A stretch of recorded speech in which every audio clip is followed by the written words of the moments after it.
Betting, fixing, জুয়া যেন জেঁকে বসেছে ক্রীড়াঙ্গনে, বিশেষ করে ক্রিকেটের ফ্র্যাঞ্চাইজি লিগগুলোতে। বিশ্বের প্রায় সব বোর্ডই আয়োজন করছে টি-20 ফ্র্যাঞ্চাইজি লিগ। 4 ছক্কার লড়াই আর ক্রিকেটারদের অর্থের বিবেচনায় জনপ্রিয়তাও বেড়েছে লিগগুলো। এই খেলাকে কেন্দ্র করে জুয়ারি চক্র জাল বিছায় অনৈতিক কাণ্ডের। অনেক সময় গোপনে ক্রিকেটাররাও যুক্ত হন জুয়ারিদের সঙ্গে, যার জন্য শাস্তিও পেতে হয়েছে অনেককে। আইসিসি কঠোরভাবে নিষিদ্ধ করেছে বেটিং বা ফিক্সিংকে।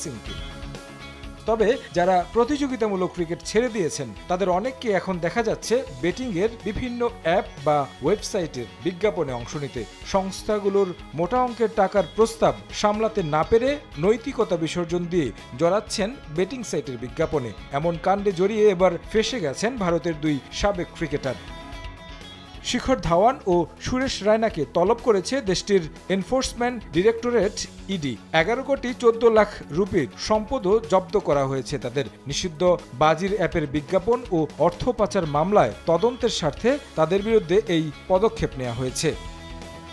রায়না 2021 সালের পর এবং ধাওয়ান 2024 সালের পর কোনো প্রতিযোগিতামূলক ম্যাচ খেলেনি, তবে তারা অংশ নেন সাবেকদের বিভিন্ন টুর্নামেন্টে।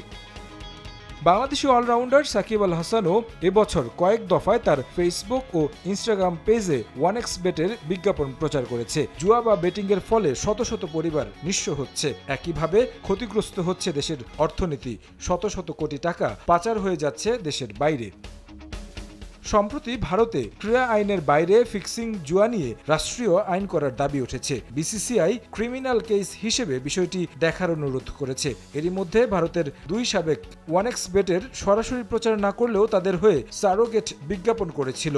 একটুখানি নাম বদলে 1xBet স্পোর্টিং লাইন্সের জন্য দুজন প্রচার চালিয়ে আসছিল। এর ফলে ভারতে বাজির প্রচার হয়েছে বলে অভিযোগ এনেছে ইডি।